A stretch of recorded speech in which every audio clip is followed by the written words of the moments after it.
अथ प्रकीर्णपद्धतिः। विधौ प्रवृत्ते यद्द्रव्यं गुणसंस्कारनामभिः श्रेयसाधनमाम्नातं तत्पदत्रं तथास्तु मे। विधौ प्रवृत्ते यद्द्रव्यं गुणसंस्कारनामभिः श्रेयसाधनमाम्नातं तत्पदत्रं तथास्तु मे।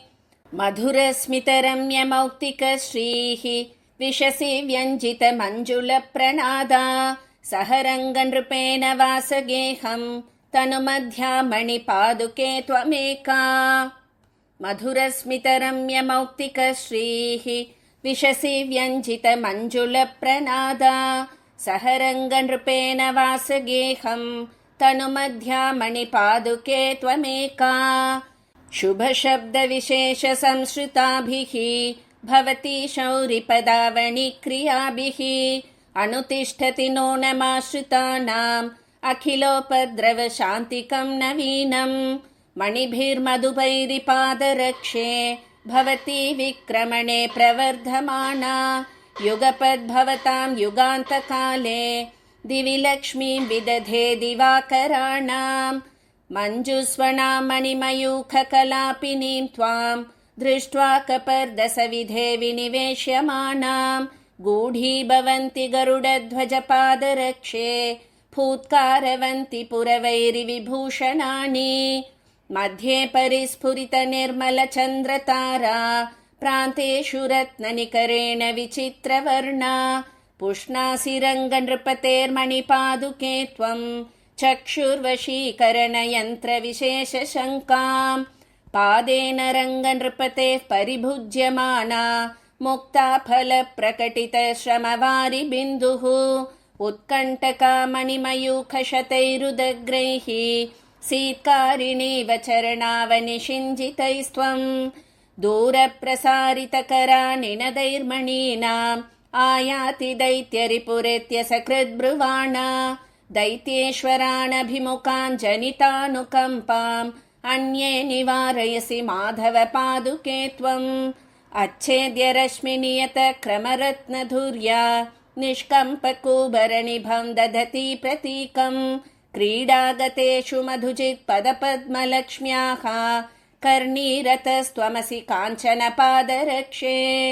मञ्जुस्वनामरतकोपलमेचकाङ्गी शोणाश्मतुण्डरुचिरामणिपादुके त्वम्। पद्माविहाररसिकस्य परस्य यूनः पर्यायतां भजसि पञ्जरशारिकाणाम्। शोणोपलैश्चरणरक्षिणि संश्रितेषु छायात्मनामरकतेषु तवावगाढः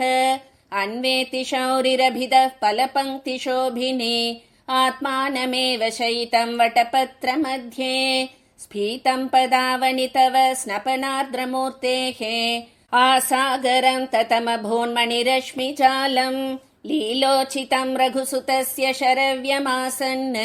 यातूनि यस्य वलयेन विवेष्टितानि रत्नांशुभिस्तव तदा मणिपादरक्षे संरज्यमानवपुषां रजनीमुखेषु आकस्मिकागतमदर्शिमहौषधित्वं साकेतपत्तनसमीपरुहां द्रुमाणाम्। रामे वनं दशरथे च दिवं प्रयाते निर्धूतविश्वतिमिरा सहसा बभूव भूयिष्ठरत्नकिरणा भवती रघूणां भूयः प्रतापतपनोदयपूर्वसन्ध्या। प्रीतेन देवि विभुना प्रतिपादनीयां पादावनि प्रतिपदोदितमञ्जुनादां विद्यां विदुर्भगवतः प्रतिपादनार्हां पारायणागमपयोनिधिपारगास्त्वाम्। मुक्तां शुके सरवती स्थिरवज्रदंष्ट्रा प्रह्लादसम्पदनुरूपहिरण्यभेदा मूर्तिश्रियो भवसि माधवपादरक्षे नाथस्य नो नमुचिता नरसिंहमूर्तेः। मुक्तां शुके सरवती स्थिरवज्रदंष्ट्रा प्रह्लादसम्पदनुरूपहिरण्यभेदा मूर्तिश्रियो भवसि माधवपादरक्षे नाथस्य नो नमुचिता नरसिंहमूर्तेः। सम्भावयन्ति कवयश्चतुरप्रचारां मञ्जुस्वनां महितमौक्तिकपत्रलाङ्गीं स्वाधीन सर्वभुवनां मणिपादुके त्वां रङ्गाधिराजपदपङ्कजराजहंसीम् मुक्तामयूखरुचिरां मणिपादरक्षे मञ्जुस्वनां मणिभिराहितवर्णवर्गां मन्ये मुकुन्दपदपद्ममधुव्रतीनाम् अन्यामकृत्रिमगिरामधिदेवतां त्वाम् आसाद्य केकयसुता वरदानमूलम् कालं प्रदोषमनिरीक्ष्य रमासहायम् मञ्जुप्रणादरहिता मणिपादरक्षे मौनव्रतं किमपि नो नमवर्तयस्त्वम् वैडूर्यरम्यसलिला महिता मरुद्भिः छायावती मरकतोपलरश्मिजालैः अश्रान्तमोहपदवीपथिकस्य जन्तोः विश्रान्तिभूमिरिव शौरिपदावनि त्वम् आद्यो रघुक्षितिभुजामभिषेकदीप्तैः आप्यायितस्तव पदावनिरश्मिजालैः मन्दीचकारतपनो व्यपनीतभीतिः मन्दोदरी वदनचन्द्रमसोमयूखान्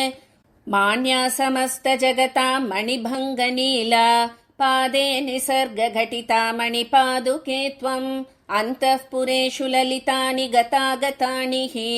छायेव रङ्गनृपतेरनुवर्तसे त्वम् रङ्गाधिराजपदपङ्कजमाश्रयन्ती हैमी स्वयं परिगता हरिनीलरत्नैः सम्भाव्यसे सुकृतिभिर्मणिपादुके त्वम् सामान्यमूर्तिरिव सिन्धुसुधाधरण्योः रङ्गाधिराजपदपङ्कजमाश्रयन्ती हैमी स्वयं परिगता हरिनीलरत्नैः सम्भाव्यसे सुकृतिभिर्मणिपादुके त्वम् सामान्यमूर्तिरिव सिन्धुसुधाधरण्योः अभ्यर्चिता सुमनसां निवहैरजस्रं मुक्तारुणोपलन स्वाङ्कुलिपल्लवश्रीः श्रेयस्करी मुरभिदश्चरणद्वयीव कान्तिं समाश्रयसि काञ्चनपादुके त्वम् निर्मृष्टगात्ररुचिरा मणिपादुके त्वम् स्नातानुलेपसुरभिर्नवमाल्यचित्रा प्राप्ते विहारसमये भजसे मुरारेः पादारविन्दपरिभोगमनन्यलभ्यम् नादे पदावनि तथा तव सन्निवेशे निर्वेशनक्रममसह्यमपाचिकीर्षुः यैरेव लोचनशतैरभिवीक्षते त्वाम् तैरेव पन्नगपतिश्रुतिमान् बभूव पादावनि स्फुटमयूकसहस्रदृश्या विष्णोः पदेन भवति विहितप्रचारा त्वद्भक्तियन्त्रितजनप्रथमस्य शम्भोः वैकर्तनीमनुकरोति विहारमूर्तिम् राजे वनेऽपि रघुवीरपदोचितायाः संस्मृत्य गौतमवधोपरिरक्षणं ते मन्ये समाहितधियो मणिपादुके त्वाम् मूर्ध्ना भजन्त्यनुदिनं मुनिधर्मदाराः त्वामाश्रितो मणिमयूखसहस्रदृश्याम् त्वच्चिञ्जितेन सह रङ्गपतिः समुद्यन् आशङ्क्यते सुमतिभिर्मणिपादरक्षे विद्यासकः सवितृमण्डलमध्यवर्ती रत्नाश्रितैर्हरिपदं मणिपादुके त्वम् स्पृष्ट्वा करैः श्रुतिरसायनमञ्जुनादा तत्त्वं तदेतदिति बोधयसीव सम्यक् वेदान् प्रतारितवतो विविधान् कुदृष्टीन् आनन्दसुप्रणयिनामणघप्रसादा रङ्गाधिराजपदरक्षिणि रत्नभासा न्यस्ते मुहुर्निजभरे स्थिरतां भजन्त्याः वर्णांशुकं वितरसीव वसुन्धरायाः त्वं चित्रभानुरसि रत्नविशेषयोगात् भूम्ना निजेन परिपुष्यसि पावकत्वं स्वेनैव शौरिचरणावनि चन्द्ररूपा तेजस्त्रयीव मिलितासि तमोपहानः प्रौढप्रवालरुचिरा भुवनैकवन्द्या रङ्गाधिराजचरणावनिरम्यचन्द्रा सम्भिन्नमौक्तिकरुचिः सततं प्रजानां तापात्ययं दिशसि तारकितेव सन्ध्या रङ्गेश्वरस्य पुरतो मणिपादुके त्वं रत्नांशुभिर्विकिरसि स्फुटभक्तिबन्धा पादौ विहारयितुमद्भुतसौकुमार्यौ प्रायः सरोजकुमुदोत्पलपत्रपङ्क्तिम् आसन्नवृत्तिरवरोधगृहेषु शौरेः आपादयस्यनुपदं वरवर्णिनीनाम् आलग्नरत्नकिरणामणिपादुके त्वं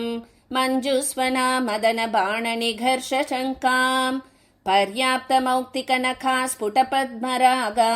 रेखा विशेषरुचिरा ललितप्रचारा रङ्गाधिराजपदयोर्मणिपादुके त्वं सायुज्यमाश्रितवतीव समस्तवन्द्या प्राप्ताभिषेका मणिपादुके त्वं प्रदीप्तरत्नारघुराजधान्याः प्रदक्षिणप्रक्रमणादकार्षीः प्राकारमाग्नेयमिव प्रभाभिः रत्नासने राघवपादरक्षे प्रदीप्यमानास्तव पद्मरागाः प्रायो नरेन्द्रान् भरतस्य जेतुः प्रतापवह्नेरभवन् प्ररोहाः शुभप्रणादा भवती श्रुतीनां कण्ठेषु वैकुण्ठपतिं वराणां बध्नासि नूनं मणिपादरक्षे मङ्गल्यसूत्रं मणिरश्मिजालैः विचित्रवर्णा श्रुतिरम्यशब्दा निषेव्यसे नाकसदां शिरोभिः मधुद्विषस्त्वं मणिपादरक्षे श्रेयस्करी शासनपत्रिकेव स्थिरा स्वभावान् मणिपादुके त्वं सर्वं सहा स्वादुफलप्रसूतिः पृथ्वीवपद्भ्यां परमस्य पुंसः संसृज्यसे देवि विभज्यसे च पश्यन्ति रङ्गेश्वरपादरक्षे पूजासुते संहितपुष्पजालां मृगीदृशो वासवरत्नरेखां सचित्रपुङ्खामिव मन्मथज्याम्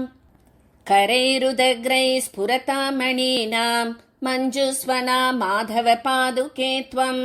अनूपदेशे कनकापगायाः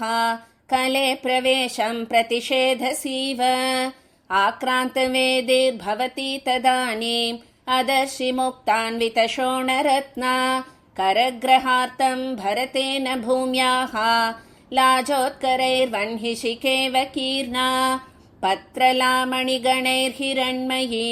भासि रङ्गपतिरत्नपादुके केलिमण्डपगतागतोचिता भूमिकेव गरुडेन कल्पिता उन्नतं बलिविरोधिनस्तदा पादुके पदसरोजमाश्रिता मौक्तिकस्तबकमध्यसंमितं व्योमषट्पदतुलामलम्भयः कोमलाङ्गुलिनिवेशयन्त्रिका न्यस्तमौक्तिकमयूखदन्तुरा मङ्गलानि वमसीव देहिनां रङ्गराजमणिपादुके स्वयं पङ्कजासहचरस्य रङ्गिणः पादुके निजपदादनन्तरं न्यस्यतस्त्वयि जगन्ति जायते नागभोगशयनं निरङ्कुशं साधयन्ति मधुवैरिपादुके साधवस्थिरमुपायमन्तिमं त्वत्प्रवृत्तिविनिवर्तनोचित स्वप्रवृत्तिविनिवर्तनान्वितं नन्दसूनुपदपद्ममिन्दिरा पाणिपल्लवनिपीडनासहं पादुके तव बलेन पर्यभूत ऊष्मलामुरगमौलिशर्कराम् मणिनिकरसमुत्थैः सर्ववर्णामयूखैः प्रकटितशुभनादा पादुके रङ्गभर्तुः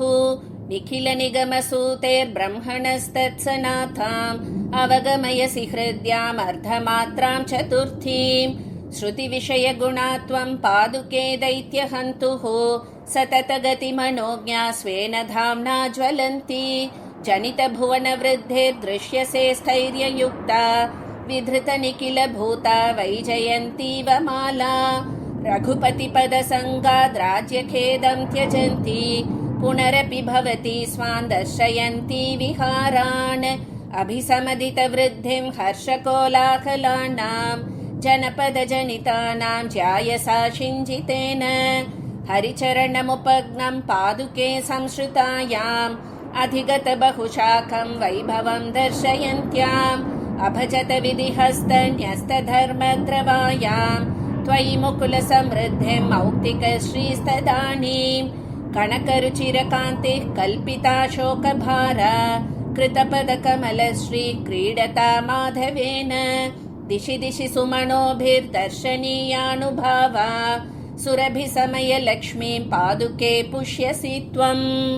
प्रणिहितपदपद्मा पादुके रङ्गभर्तुः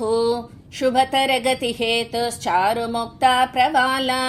स्थिरपरिणतरागां शुद्धबोधानुबद्धां स्वजनयसि मुनीनां त्वन्मयीं चित्तवृत्तिं विरचितनवभागा रत्नभेदैर्विचित्रैः विविधविततरेखा व्यक्तसीमा विभागा हरिचरणसरोजं प्रेप्सतामर्चनीयं प्रथयसि नवनाभं मण्डलं पादुके त्वं परिणतगुणजाला पङ्क्तिभिर्मौक्तिकानां बहुविधमणिरश्मे ग्रन्थिबन्धाभिरामा रघुपतिपदरक्षे राजवाह्यस्य कुम्भे कलितरुचिरभूस्त्वं कापि नक्षत्रमाला चरितनिखिलवृत्तिश्चारुपद्मासनस्था गुणनिबिडितमुक्ता पङ्क्तिबद्धाक्षमाला सविधमधिवसन्ति पादुके रङ्गभर्तुः चरणकमलमन्तर्बिम्बितं ध्यायसीव अनुपधि परिरक्षन्नेकपुत्राभिमानात् भुवनमिदमशेषं पादुके रङ्गनाथः निजपदनिहितायां देवि तिष्ठन् व्रजन् वा त्वयि निहितभरोऽभूत् किं पुनः स्वापमृच्छन् त्वरितमुपगतानां श्रीमतो रङ्गभर्तुः त्वदुपहितपदस्य स्वैरयात्रोत्सवेषु मुखरयति दिगन्तान् मुह्यतां त्वत्प्रशस्तौ विहितकुसुमवृष्टेर्व्यावघोषी सुराणां मनसि नियमयुक्ते वर्तमाना मुनीनां प्रतिपदमुपयान्ति भावनीयक्रमत्वं श्रुतिरिव निजशब्दैः पादुके रङ्गभर्तुः पदमनितरगम्यं व्यङ्क्तुमर्हा त्वमेव अविकलनिजचन्द्रालोकसन्दर्शनीया प्रतिकलमुपभोग्या पादुके रङ्गभर्तुः मुकुलयितुमशेषं मौक्तिकज्योत्स्नयानः प्रभवसितिमिरौघं पौर्णमासी निषेव हंसश्रेणी परिचितगतिर्हारिणी कल्मषाणां मौलौ शम्भो स्थितिमधिगता मुग्धचन्त्रानुबद्धा राज्ञामेका रघुकुलभुवां सम्यगुत्तारिका त्वं काले तस्मिन् क्षितिमधिगता पादुके जाह्नवीव स्वच्छाकारां श्रुतिसुरभितां स्वादुभावोपपन्नां मार्गे मार्गे महितविभवां पादुके तीर्थभेदैः शीतस्पर्शां श्रमविनयिनीं गाहते मन्दमन्दं क्रीडालोलः कमलनिलया दत्तहस्तो युवा त्वाम् अभ्यस्यन्त्यो क्रममनुपमं रङ्गभर्तुर्विहारे स्थाने स्थाने स्वरपरिणतिं लम्भितस्तत्तदर्हां पर्यायेन प्रहितपदयोः पादुके श्रुत्युदारः शिञ्जानादस्फुरति युवयो शृङ्खलाबन्धरम्यः आसन्नानां दिवसमपुनर्नक्तमापादयन्ति स्फीतालोका मणिभिरभितः प्राणिनामस्तदोषा ब्रह्मैर्जुष्टा विबुधनिवहैः पादुके रङ्गभर्तुः पादाम्भोजे दिशति भवति पूर्वसन्ध्येव कान्तिं रम्यालोका ललितगमना पद्मरागाधरोष्ठी मध्ये क्षामा मणिवलयिनी मौक्तिकव्यक्तहासा श्यामा नित्यं हरितमणिभिः शार्गिनः पादरक्षे मन्ये धातुर्भवसि महिला निर्मितौ मातृका त्वं स्थित्वा पूर्वं क्वचन भवति भद्रपीठस्य मध्ये रत्नोदञ्चत्किरणनिकरा रङ्गिनः पादरक्षे व्याकीर्णानां नृपतिविरहादेवि वर्णाश्रमाणां नूनं सीमा विभजनसहं निर्ममे सूत्रपातम् मातर्मञ्जुस्वनपरिणत प्रार्थनावाक्यपूर्वं निक्षिप्तायां त्वयि चरणयोः पादुके रङ्गभर्तुः त्वय्यायत्तं किमपि कुशलं जानतीनां प्रजानां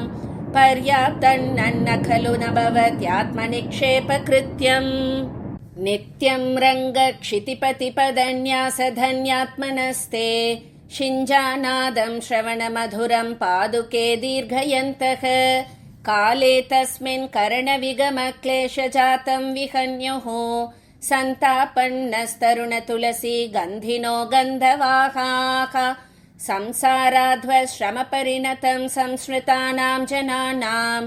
तापं सद्य शमयितुमलं शार्गिनः पादुके त्वम् चन्द्रापीडे प्रणमति नवां चन्द्रिकामापि बद्भिः धारा निर्यत्सलिलकणिका शीकरैश्चन्द्रकान्तैः वज्रोपेतां बलभिदुपलश्यामलां मञ्जुघोषां मुक्तासारां मधुरचपलां वीक्ष्य विष्णोः पदे त्वां हर्षोत्कर्षादुपरि चलयन् पादुके चन्द्रकान्तं धत्ते नित्यं धृतघनरुचेस्ताण्डवं नीलकण्ठः श्रीरङ्गेन्दोश्चरणकमलं तादृशं धारयन्ति काले काले सह कमलया क्लुप्तयात्रोत्सवश्रीः गत्वा गत्वा स्वयमनुग्रहद्वारमुन्निद्रनादा पौरान्नित्यं किमपि कुशलं पादुके पृच्छसीव चतुरविहारिणीं रुचिरपक्षरुचिं भवतीं मनसि जसायकासनगुणोचितमञ्जुरवाम् अनुपदमाद्रिये महिमहेन्द्रशिलामहितां हरिचरणारविन्दमकरन्दमधुव्रतिकां कनकरुचाजटा मुरगमौलिमणिन्मणिभिः त्रिदिव्यतरङ्गिणीं तरलमौक्तिकदीधितिभिः कुटिलतया क्वचिच्च शिकलामधरी कुरुषे मुररिपुपादुके पुरभिदः शिरसा विधृता काले तल्पभुजङ्गमस्य भजतः काष्ठां गतां शेषतां मूर्तिं कामपि वेद्मि रङ्गनृपतेश्चित्रां पदत्रद्वयीं सेवानम्रसुरासुरेन्द्रमकुटी शेषापटी सङ्गमे मुक्ता चन्द्रिकयेव या प्रथयते निर्मोकयोगं पुनः चन्द्रापीडशिखण्डचन्द्रशिखरच्योतत्सुधा निर्जर स्तोकाश्लिष्टसुरेन्द्रशेखररजस्थ्यानां स्तुमः पादुकां ब्रह्मस्तम्भविभक्तसीमविविधक्षेत्रज्ञसर्गस्थिति त्वं सानुग्रहनिग्रहप्रणयिनी या सा क्रियारङ्गिणः लक्ष्मीनूपुरशिञ्चितेन गुणितं नादं तवाकर्णयन् आजिघ्रन्निगमान्तगन्धतुलसीदामोत्थितं सौरभम् काले कुत्रचिदागतं करुणया सार्धं त्वया चाग्रतः पश्येयं मणिपादुके परतरं पद्मे क्षणं दैवतम् लक्ष्मीनूपुरशिञ्जितेन गुणितं नादं तवाकर्णयन् आजिघ्रन्निगमान्तगन्धतुलसीदामोत्थितं सौरभम् काले कुत्रचिदागतं करुणया सार्धं त्वया चाग्रतः पश्येयं मणिपादुके परतरं पद्मे क्षणं दैवतम् वहति क्षितिव्यवहितां सोऽपि त्वां गतिषु पादुके रङ्गी कमठपतिभुजगपरिभृड करिवरकुलशिखरि भूमिका भेदैः वहति क्षितिव्यवहितां सोऽपि त्वां गतिषु पादुके रङ्गी कमठपतिभुजगपरिभृड करिवरकुलशिखरि भूमिका भेदैः इति श्रीकवितार्किकसिंहस्य सर्वतन्त्रस्वतन्त्रस्य श्रीमद्वेङ्कटनाथस्य श्रीमद्वेदान्ताचार्यस्य कृतिषु श्रीरङ्गनाथपादुकासहस्रे प्रकीर्णपद्धतिरेकोनत्रिंशी।